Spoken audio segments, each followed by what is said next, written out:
Tonight's exciting drama, but Turning Point, is reminiscent of a recent national investigation. A giant syndicate has such complete control of a large American city that even a government committee cannot unmask the criminal. And as our stars of this thrilling Paramount picture, we have Fred MacMurray and Joanne Drew. Now, Act One of A Turning Point, starring Fred MacMurray as Jerry and Joanne Drew as Amanda.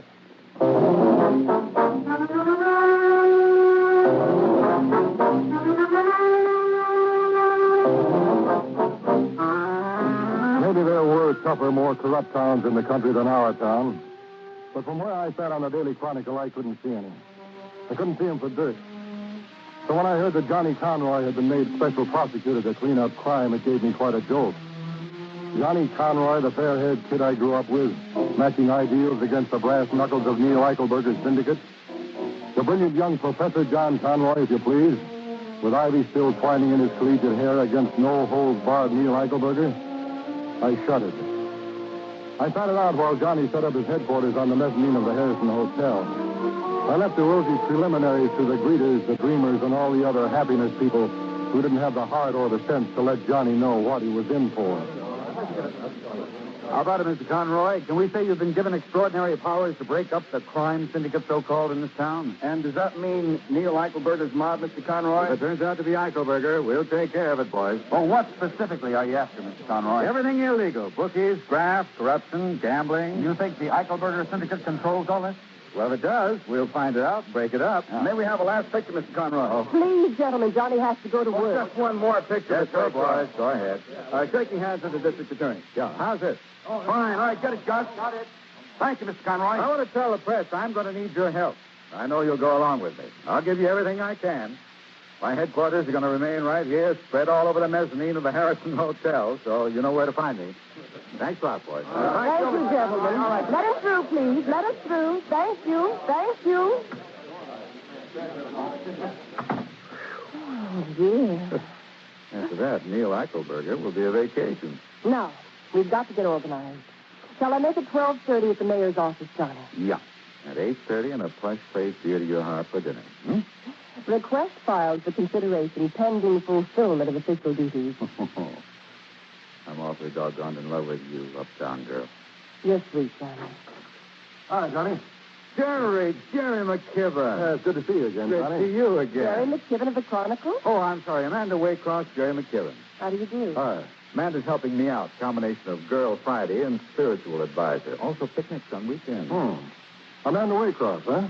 The Waycrosses? Oh, why? I just wanted to get the outfit name and rank correct for publication. How you got into a crime wave should be quite a story on the society page. Congratulations, Johnny. Thanks, Jerry. Jerry and I grew up together on Caroline Street. Well, it's nice you've both got such important friends in each other. Yes, isn't it? Johnny, there are all kinds of messages, none less than cosmic, and you'll never call. Oh, yeah, I promised I'd have late breakfast with Mom and Dad. Come along, Jerry. We can talk. Fine. And lunch at 12:30 with the mayor. I'll get fat on this job. You want to bet?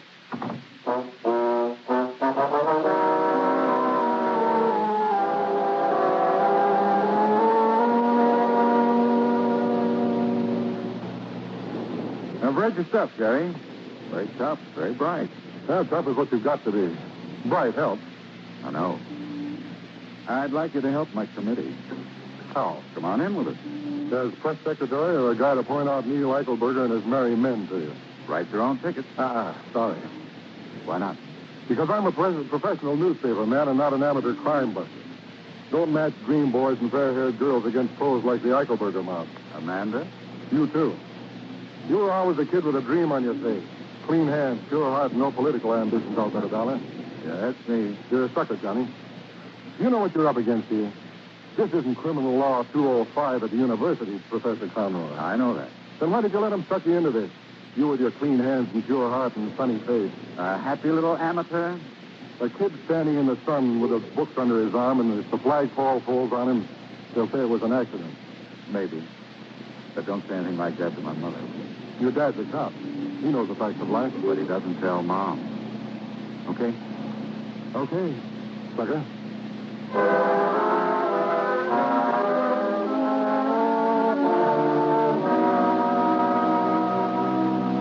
Are you sure you won't eat another baked apple, son? Oh, lunch with the mayor, Mom. He'll scowl if I don't eat with him. It's the same old political game, son. Take it from an old hand. Election's coming up, and the governor wants to get some advertising out of this committee of yours.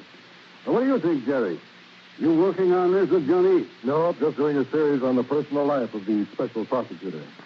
The important thing, Mr. Conroy, is how do you feel about it all? Well, I don't see how any committee in any hotel is... How do you mean, Jerry? Haven't you heard from the department? By urgent request to the governor himself. You're my chief investigator. No.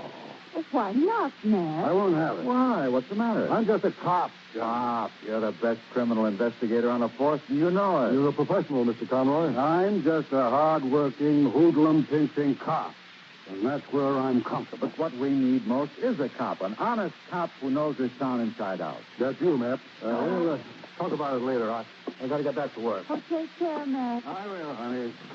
Nice to see you again. Yeah, goodbye, Matt. Funny, I thought he'd jump at it.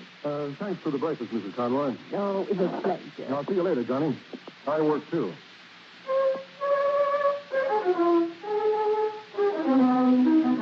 I had work, all right. I was afraid I wasn't going to like it. I followed Matt Conroy in my car. I saw Matt park his car and take a taxi downtown and double back. The taxi ended up on Caroline Street in front of Eamon Harrigan's office.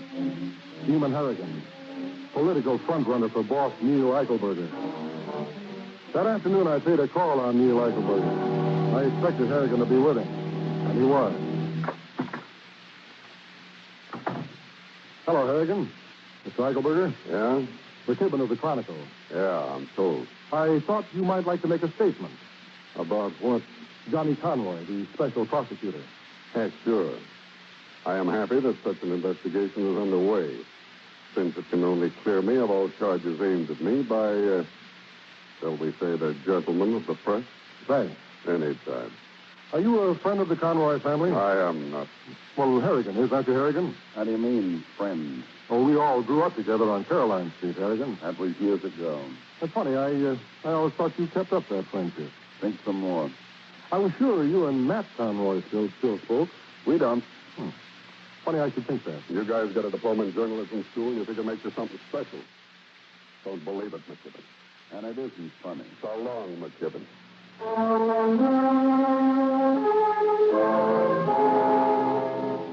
It wasn't funny. It stank with corruption. But I went back to my office and wrote a starry-eyed story about how the young law professor was going to clean up crime, and how that honest cop, his own dad, was to be his special investigator. Johnny wanted his job like a ball of fire, I'll say that. Questioning goons and patsies and wise guys and gunsels for 3 weeks and getting nowhere slowly. Until he came across a slick, no-down, no-good named Silbray, a former cop. All right, then, Mr. Silbray. Suppose you listen to this.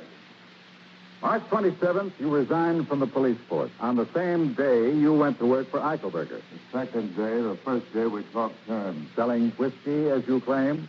Odd job. Killing people, odd jobs like that. You're cute, Johnny. You were taking down a lot of small-time bookmakers, and Eichelberger got you off. He did you a favor, you did him one.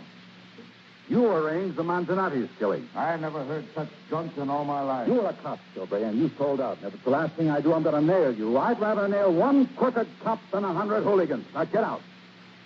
You'll find Manzanati's wife with or without you, that's all.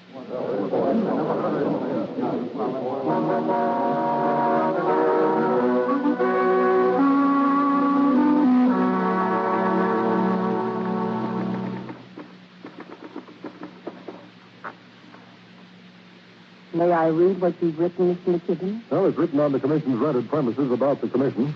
Go ahead, but try not to look down your nose if you read it. You write very well. The Amanda Waycross accolade for superior journalism. You don't think very much of what we're doing. Well, I think you're all as clever as all get out. For amateurs and society dilettantes, that is. For girls whose experience with crime is limited to parking tickets. Well, I suppose you think I'm quite a fellow to stick my cultivated nose into a professional cleanup campaign. As a matter of fact, I do. You're quite a girl, Miss Waycross. Only why would you want to walk barefoot across a pigsty? I want to help Johnny. A real professional would say, I hate crime and I want to step on it and maybe do myself some good at the same time. You don't care for me. I hate fumbling where it costs the game. The game isn't over yet, Mr. McKinney. Jerry, Amanda, we're in business. Come in, Pop, shut the door. We've located Mr. Manzanetти. Oh, wonderful. He's right here in town, hiding out at 446 Pond Street under the name of Mrs. Stefan Nova. Oh, is this for publication, Jerry? No, off the record, Jerry, please. Okay. Oh, Johnny, the first real break. Better keep Mrs. Manzanetti's on ice. Pop will take care of that, won't you, Pop? Sure, son. Sure. Sure. Get her in at 10 tomorrow, Pop, will you, for sure? Leave everything to me, son. We've waited a long time for this. See you in the morning. Right. Not bad for amateurs, Mr. McKinney. If Mrs. Manzanetti talks. Well, what do you say we all go out to dinner somewhere? Might even treat with a good domestic champagne. No, thanks. I've got to work. I'll see you later. Now, Jerry, you'll keep this Manzanetti's break strictly hush-hush. Well, suppose the story leaks out. Do I still have to keep quiet? It won't leak out. This happened to the committee before. If I were the professor, I'd question me, you, the DA, and the whole kit and caboodle. I'd screen everybody. You know they've been screened. Of course you know. I'd screen them again. I'd get to know them back to the time they were born. However, I'm not running this committee. But if I were, I'd question my own mother.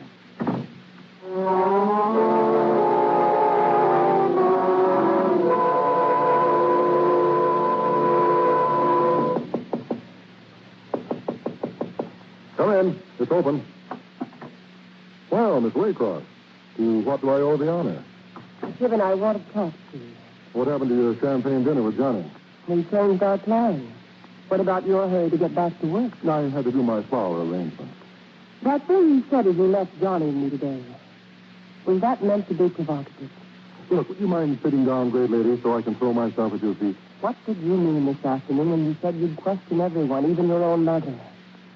Why don't you go home to your fireside and read a nice mystery story where everything comes out tidy at the end? What were you trying to tell Johnny today? If you must know, I was hinting that you're a square and Johnny's a square, and you're standing in a coal suit and you don't know it. And you're a whale of a tough guy, Mr. Dillon. That I am. A real know-it-all guy. At home in the dirty, you know where the bodies are buried, but you won't tell.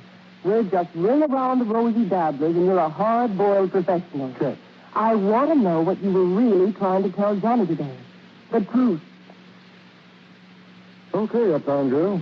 As you so partly put it, the truth. Yeah, don't remove your sapphire mink. We're going for a ride.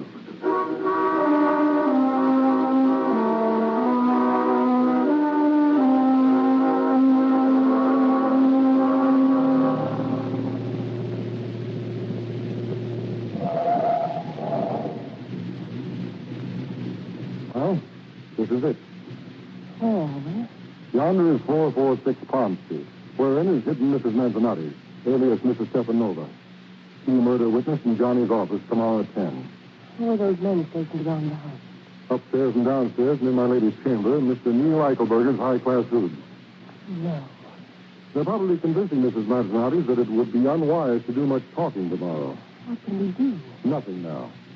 Eichelberger got here first. But how? Somebody leaked. Who? Hey, you in the coupe. Park someplace else with your job. Come on, Peter. Quiet. Who are you? The police. Come on, slow. That was Roy Ackerman, Eichelberger's Lord High Executioner. Who will it talk? I'll take you home. My car is outside your apartment. Who would talk here? I'll drive you to your car.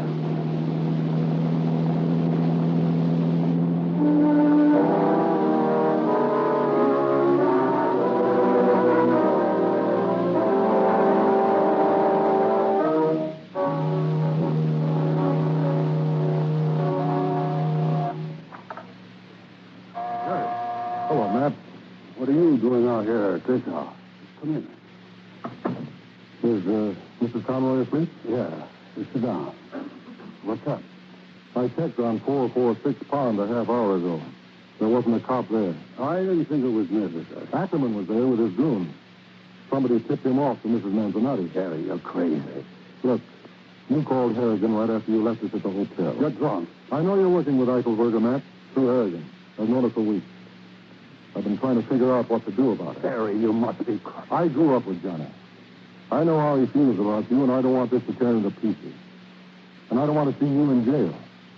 Any more than I'd like to see you in a dirty alley, dead. I won't listen to any more of such rotten talk. I'm going to print what happened today at Manzanati's. But I'm going to leave you out of it. This time. It's a lie. If you don't want Johnny to find out that his father's been crossing him every day of the calendar, you better start figuring some way to clear yourself. Get out. Okay. I'll give you 24 hours.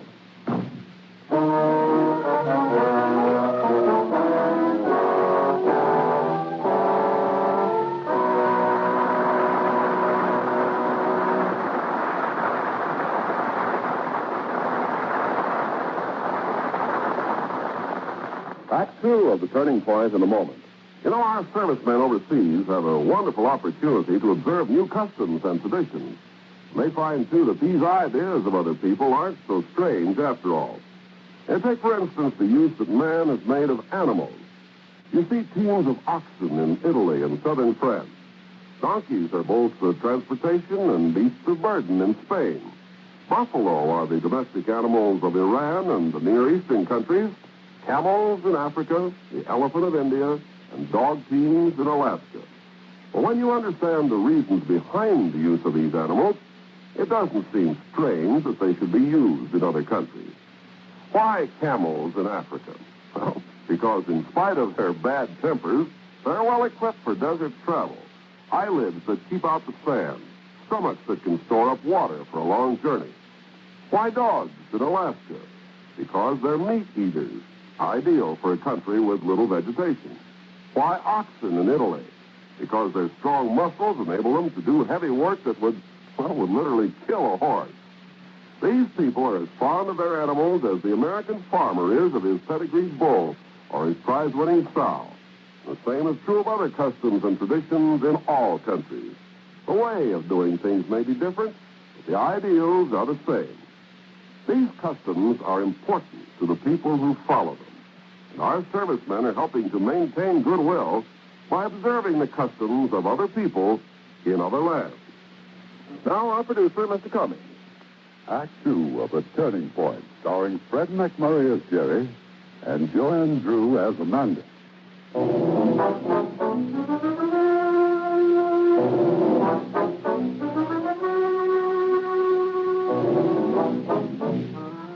What do you do? Tell your best friend with stars in his eyes that his father is more crook than top? All the next day, I kept hoping that Matt Conroy would come up with something to clear himself. But what? He was in too deep. I broke the Manzanati story, figuring it wasn't the story that Johnny had told me to hush up. But I was afraid Johnny wouldn't see it my way, and I was so right. I was afraid to go near him at a party Amanda threw for him that evening. But Matt was at the party, too, and I kept hoping something good might come out of the evening. But, Johnny, darling, this is a party. I know. And it's for you. Don't talk shop tonight. Somebody intimidated Mrs. Manzanetti so that she wouldn't say a word in my office today, but how did that somebody get to her? I refuse to talk shop this But there's some kind of a pipeline out of our office to Eichelberger. Whom do I have to buttonhole to get another of your water drinks, Miss Waycross? Hello, Jerry. I'll get you a refill. Talk to Johnny and keep it friendly. Hello, Johnny. That was a fine stunt of yours, publishing the Manzanati story. Well, I gather Mrs. Manzanati's arrived at the hearing perfectly briefed by the opposition. That's not the point. Keep it friendly. The point is, how did you know what was going on at Pond Street? Well, shot in the dark. You know what the story does to the committee, to me. I printed a simple story that happened to be true. I put terrific pressure on us to explain away the top secret stuff that's been leaking out of our office. Oh, what's wrong with that? It's a swamp newspaperman stunt breaking our confidence for a story. Look, Johnny, I didn't tip where she was. I told a different story that I dug up for myself. That put me right on the spot. I thought something better of you, Jerry. Okay, Professor. Disillusion starts setting in the minute you lose faith in Santa Claus. So grow up. Wait a minute. Where are you running to? Tell Amanda I choose to get loaded in the library. Keep it friendly.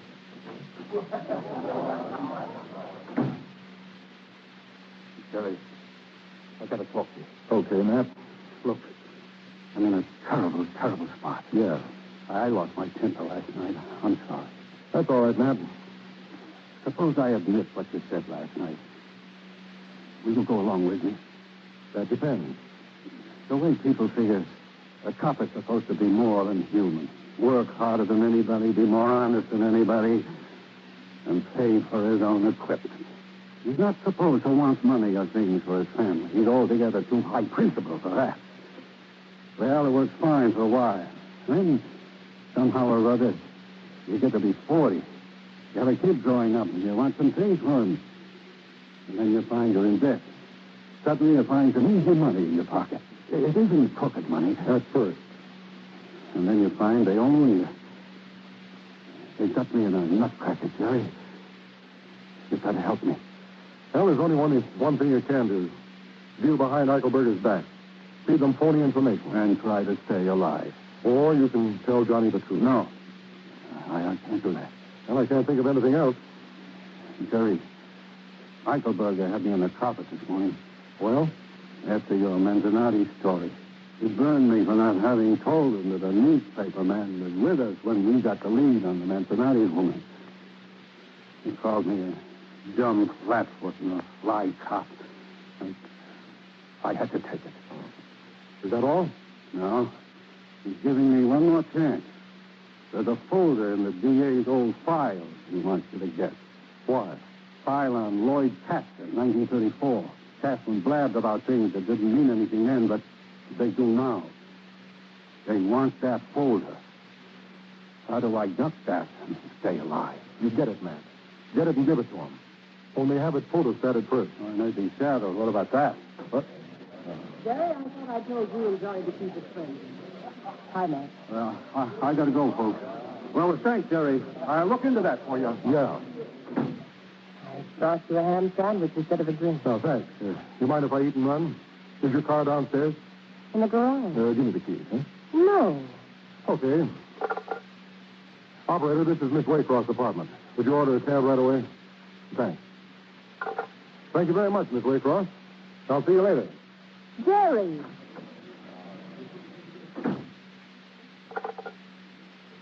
Operator, this is Miss Waycroft. Please cancel that cab.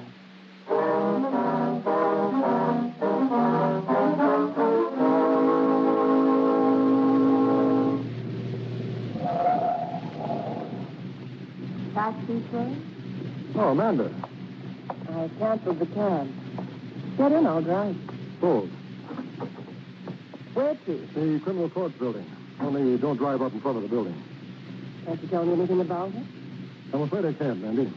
Why are you following Matt Conroy? Did I say I was following Matt Conroy? All right, have it your own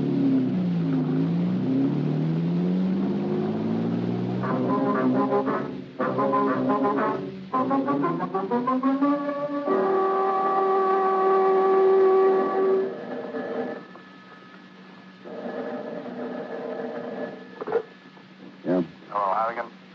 Who is this? This is Buck in photo engraving. Matt Conroy just brought in the Lloyd Kaplan file, 1934. Wants a photostat of it. You're crazy. Got it right here on my hand. Told him I'd have it done in an hour. He's coming back. What should I do? Make the photostat and let him have it. Doesn't mean a thing. Just let him have it. Okay, boy.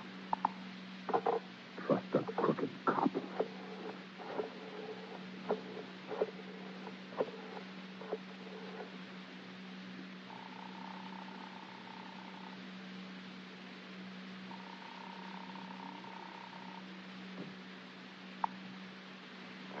Eichelberger, it's Harrigan. Yeah? Conroy is fixing to cross us. He's having the Kaplan file photostated. Well, are you there? Do you hear me? Yeah, I hear you. Getting late. I think slow when it gets late. That's pretty late for Matt Conroy. Talk to you in the morning. Not before? Takes planning. In the morning. Night, Harry.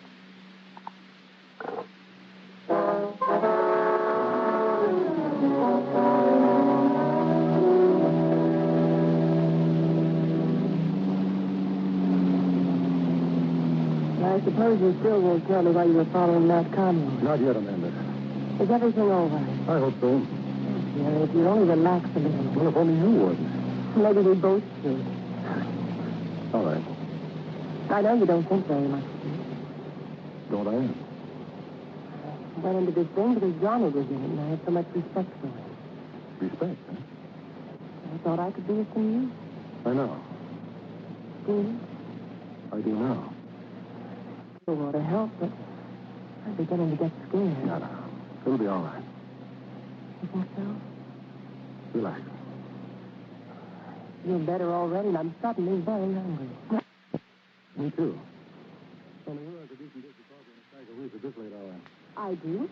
Well, there now. You've been under a great strain. No, but really, I cook quite well. I was a whiz in home economics. Oh. Well, then by all means, let us whiz home and economize by being your guest this late, huh?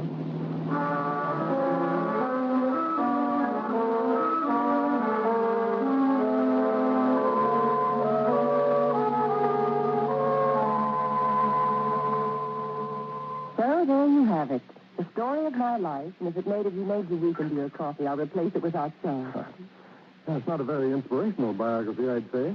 I'd say a very dull one. This novel you wrote, what was it about? About 3 chapters. No, I mean content. It was about young love in Mississippi. Oh, remind me not to read it. You bet I will. There's one point in your life story escapes me. Sonny. Yeah. I went up to the university once to interview him. I thought I was a budding newspaper writer. And he fell in love with you. I suppose so. First sight? I guess so. Yeah, you have that kind of effect. What a nice thing to say. I thought you knew. I rather hope. Did you, Amanda? Did you? It's getting late. Does it matter? It's supposed to. Yeah, well, I'll help you clean up. I'm great with dishes. There's no pun intended. No, thanks. Do you want me to go? Yes. Mandy, you're not much good as a cloak and dagger girl. We've been yapping half the night, and what have you found out about me? Enough. I guess we both have. Something we didn't want to know, maybe. Do you still want me to go, Amanda? Amanda?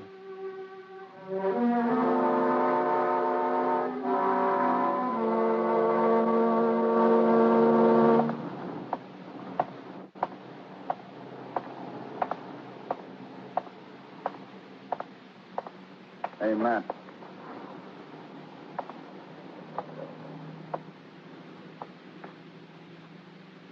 Hello, Harry. Got that Catherine found okay? In the envelope. It would have been much simpler to mail it. Eichelberger's waiting for him. Why? He's waiting for you. Don't ask me why. Okay. Where? Oil station. Next corner. Okay.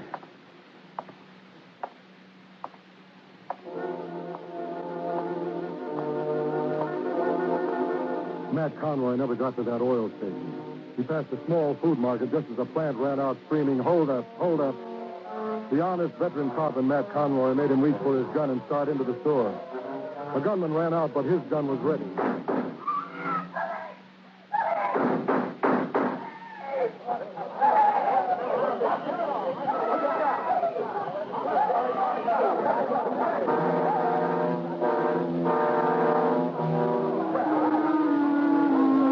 Matt Conroy was dead on the sidewalk. The gunman was dead, too. And the truck that had been standing at the curb whirled away and disappeared. And that was it. That was how Neil Eichelberger paid off Matt Conroy, Johnny's old man. Let me tell your readers that my father, Matthew Conroy, was killed in the line of duty. No connection has been established between his death and his official position with the Crime Commission. All of his friends are invited to the services. And, well, that's all, gentlemen. Thank you.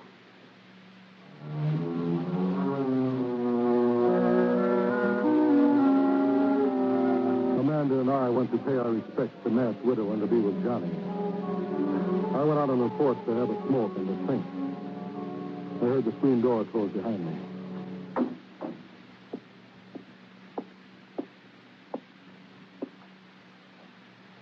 Yeah. Yeah? I think I should know. Know what? About Matt. Well, what about it? He stepped in front of a bullet, and that's all. What else? Yeah. Jerry, don't close me out. Never felt so lost and so frightened. Hold me. Oh, Amanda. Mandy. Hold me. Amanda, it wasn't an accident. It was a trap. Why, Jerry? Years ago, Matt took money from the mob to put Johnny through college. They've been using Matt ever since. And yesterday, on my very excellent advice, he tried to double-cross me. Oh, Jerry. They pushed him into a trap. They paid him off. The police think it was line of duty, but it wasn't.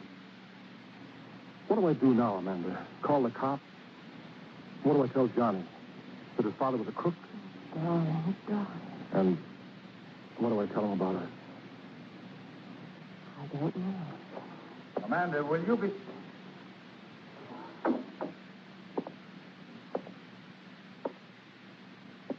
Mandy, I wonder if you'd go in and help Mother. Of course, Johnny. You mind, Jerry? No.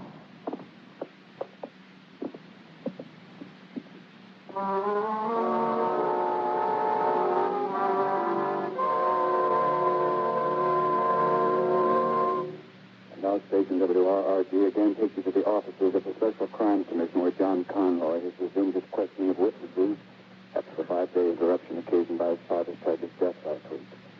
Mr. Conroy is questioning Neil Eichelberger about his finances. Returning to these security transactions of yours, Mr. Eichelberger, when you did buy such securities, didn't you use a sort of clearinghouse for the transactions? That's right. You owned a company for just that purpose. That's not true. I do have some shares in the security company. What company? Well, Arco Securities, isn't it? oh, yeah, Arco. I'm sure you won't object to this committee's subpoenaing the records of Arco Securities, Mr. Eichelberger. Why should you? Would you, Mr. Eichelberger? No. Well, why should I? I have absolutely nothing to conceal. Splendid. My hands are clean. Thank you, Mr. Eichelberger. That'll be all today.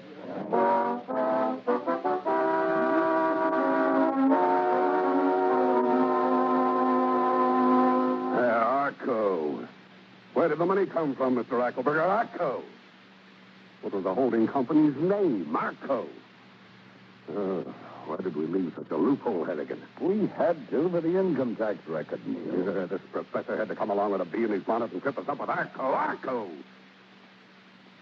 Well, once he subpoenaed the books were finished. Yeah, there's one thing to do. The building's got to go. Go. But there are apartments upstairs. People. Yeah, you can wake them up and carry them out, Harrigan. Be a hero. You can't do it. You can't believe it, can you? Now, that's what makes it so good. A jury wouldn't believe it either. Would they, Harrigan? Would they?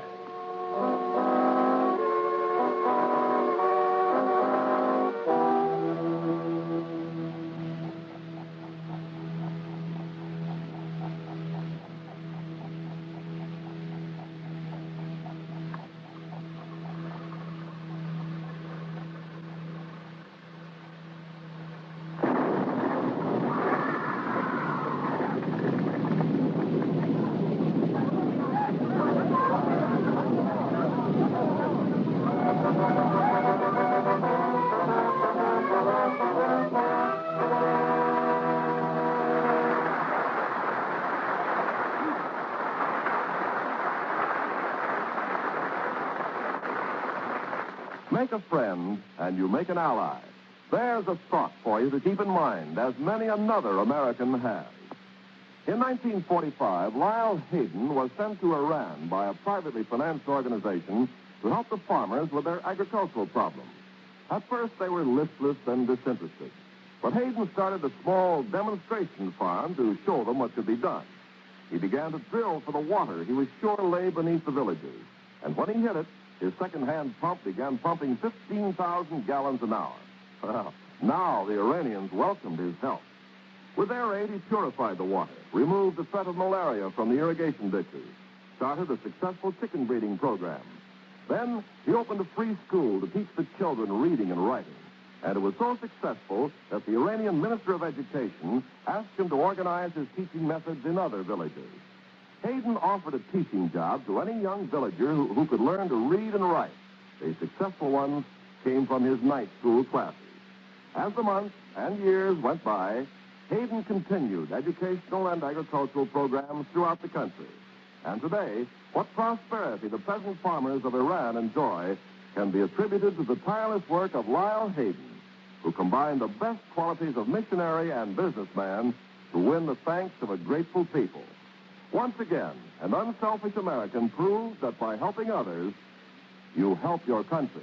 The curtain rises on Act 3 of The Turning Point, starring Fred McMurray as Jerry, Joanne Drew as Amanda, with Whitfield Connor as Johnny. The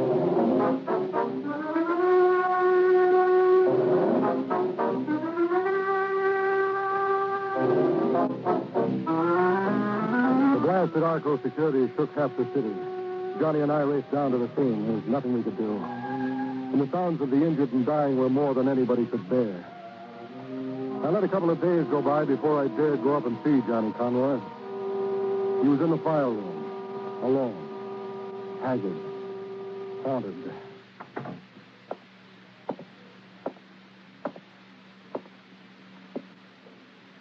Johnny? Oh, dear. Anything new, kid? I'll ask you. Anybody come out of that explosion alive? One or two still fighting. I listened to you months ago, Jerry. Yeah? And you suggested I wasn't the man for the job. I changed my mind, Johnny. And we both have. You haven't. And maybe you can tell me how long it's going to take to get the smell of burning flesh out of my memory. Oh, but you can't blame yourself. You warned me.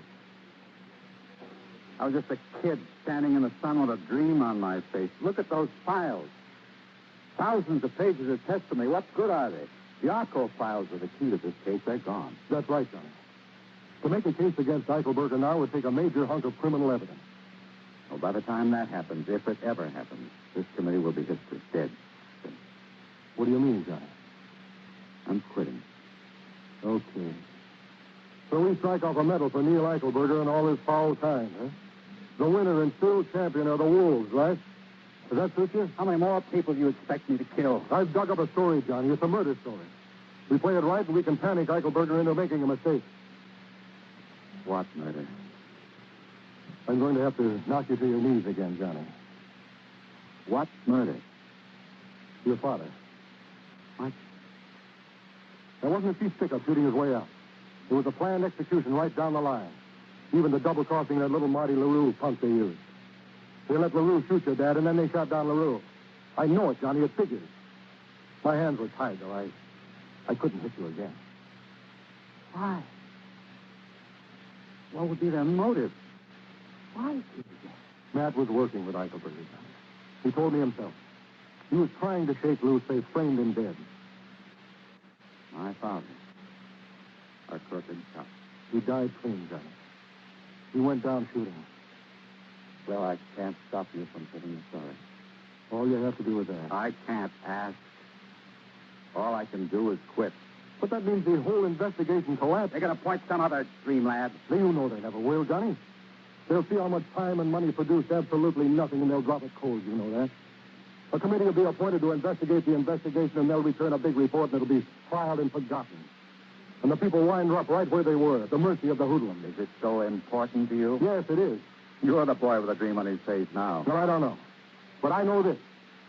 Even allowing for the apathy of the people and their occasional indifference, the fact is they all want desperately to believe in a certain majesty of the law.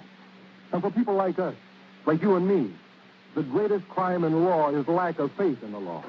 That's when we join hands with the hoodlums. Johnny, I've just come from the hospital. The news is pretty good. That's fine. What's the matter? I've been telling Johnny about his dad. Oh, Johnny, I'm so sorry. All I can add, Johnny, is if the Neil Eichelbergers can convince us that it's useless to try to beat them, then we might as well hand the whole country over to them and let them run it for us. Finished? Finished. Then I'll say that I don't think I need a speech about honor and integrity from either one of you. Yeah. May I speak to Johnny alone? Sure. I'm sorry, Johnny.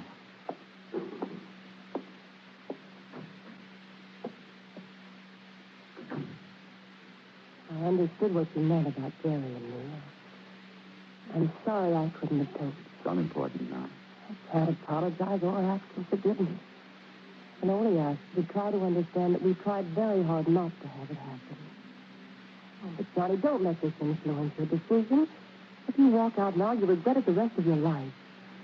Sometimes a few people have to pay a heavy price to help the law. Let Jerry publish the story about Pop? What do you think? What about my mother? What about the people who died in the Arco fire?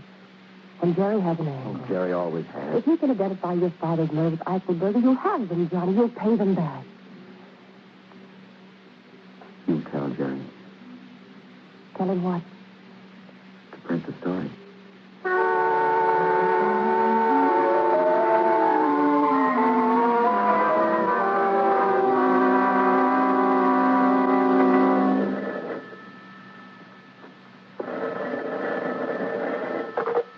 Hello. Mr. McKibben, Yes. Who is this? you don't know me, but I read your story about the holdup where that cop in Monte LaRue was killed. Who is it? My name's Carmelina. Carmelina who? It doesn't matter. It's about Monty. What about him? Was that honestly the way he was killed? Yes, it was Carmelina. He was killed by Eichelberger's gun, and I can prove it. Where are you? At a place called Steve's Place. It's done. Yeah, I know where it is. You wait there for me. Order yourself something and don't go away, huh? Okay? Okay.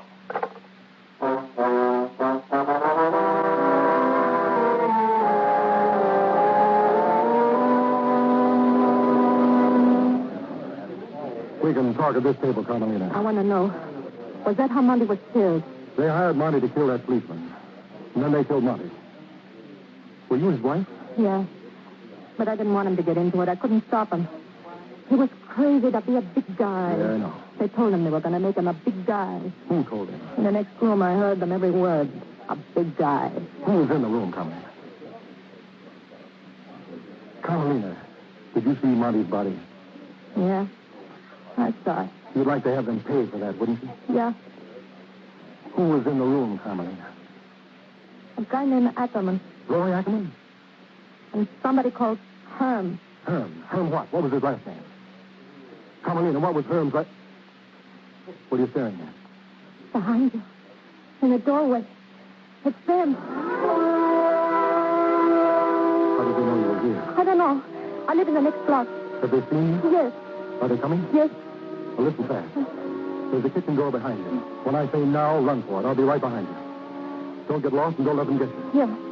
All right. Now. Ready? Hey, no!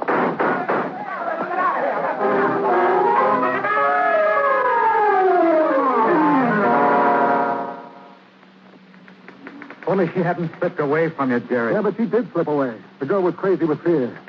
You got that typed up yet, Amanda? 5 seconds. They'll kill her. If they get her, they'll kill her. I know, and this one will be on me. I know. Here we are. Carmelina, give yourself up to the police. As long as you are at large, you are in danger of your life. The police are your only protection. Description? Carmelina LaRue, 27 years, 5 foot 6 inches, 115 pounds, large dark eyes, black hair, olive complexion. Phone that into the police. We've got to get to her before Eichelberger gets her.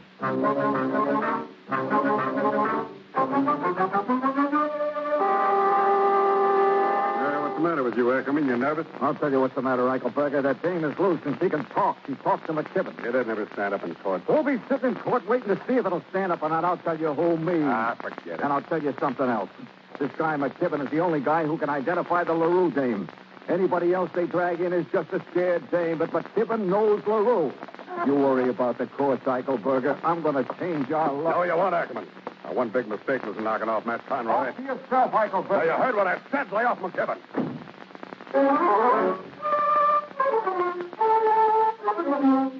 There was a girl somewhere hiding out in the jungle of the city, scared to death and with every trigger man in town looking for her. Wanting something to get me off the front page and into the obituary column. I put a shifty little informer named Pinky Smark on Ackerman's trail, just by way of staying alive myself. You're my pal. You're my pal, Jerry, but I hear nothing. So keep working, Pinky. Find Ackerman and don't let him out of your sight. Let me know even if he coughs. Okay. looked at police lineups trying to find Carmelina. Nothing. Radio and TV spot announcements. Nothing. And then, the break.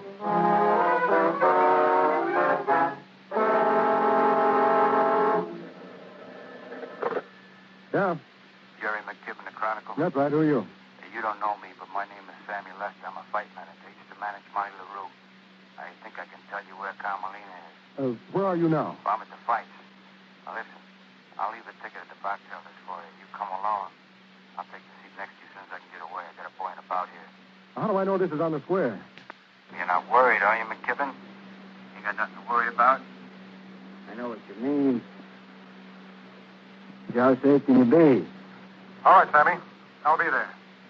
So long, McKibben. What'd he say, Sammy? What'd he say? Okay is what he said, Mr. Ackerman. Okay. Okay, Mr. Ackerman?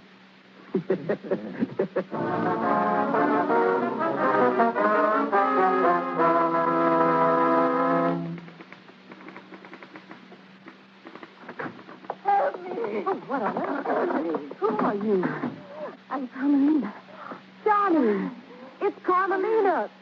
Johnny, she's here. Carmelina's here. Good girl, good girl. Carmelina. Sure, now. Give me a hand. How do we know this is Carmelina? Well, look at her. She's a girl, and she admits it. Aren't you, Carmelina? Yes, But I just spoke to Jerry's office. They said he was running down a lead on Carmelina. Oh, no. Did they say where he'd gone? The fight.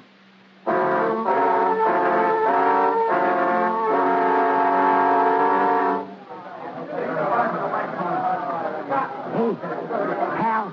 Creepy. I've been looking high and low for you. Who told you I was here? In your office.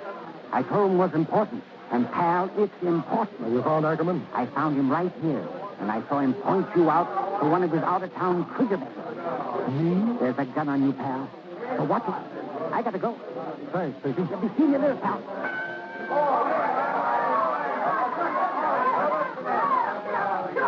Gun.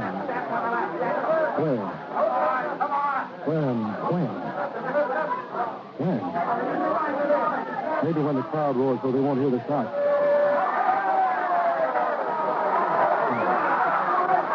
No, he's waiting for a clear shot. I can't believe if I stand up, there'll be a shot from someplace and I'll go down to stay. He's got to wait. He'll wait and go out with the crowd.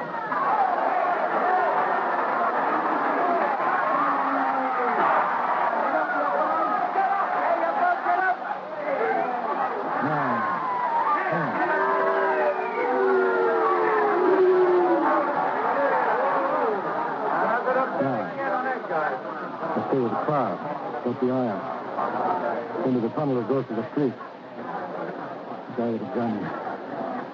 Where is he? Where is he? Where is he? Jerry! Where is he? Jerry McKibben! Come in. Jerry McKibben, hold up your hands. Johnny. Jerry, where are you? No, keep away from me. Jerry! Jerry! Keep away, Amanda. There's a gun on me. Johnny, I see him over here. No. Jerry, we've got Carmelina. Get away from me. There's a gun on me. This is another trap. Get away. Hi, Jerry. No, there's a gun on me. I tell you, get away. Keep away.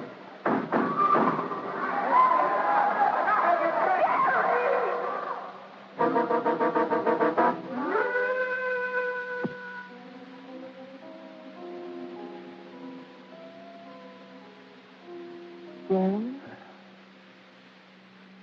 Oh. Hi. That's all you can say? Got to stay in bed and be quiet for a week. Bed is no place for a working newspaper man. It seems to me there was an awful lot of shooting for one wounded reporter. But Carmelina tells. We've got Eichelberger and Harrigan and Austin and the whole mob. The gunman? Yes. Wait a minute. And don't talk.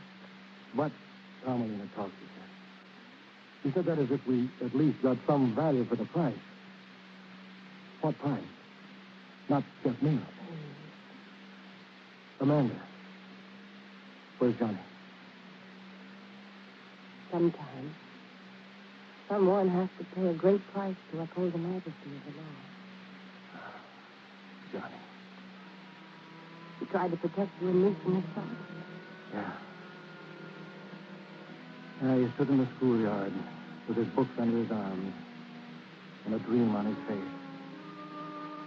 And the flagpole fell on him. The least we can do is set the flagpole up again for him. Isn't it, Jerry? Yeah. Check.